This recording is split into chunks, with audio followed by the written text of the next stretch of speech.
none providing reliable, consistent, and comprehensive solution for all these areas.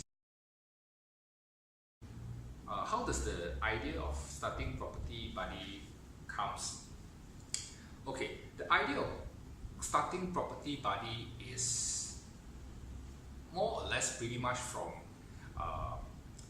the experience of property ownership, which me and my partners is experiencing.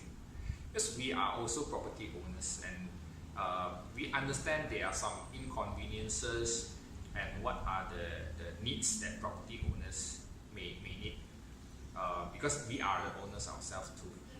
So when there are more and more clients that requires us to provide support in various areas, be it property recommendation, renovation, rental management, or even property management,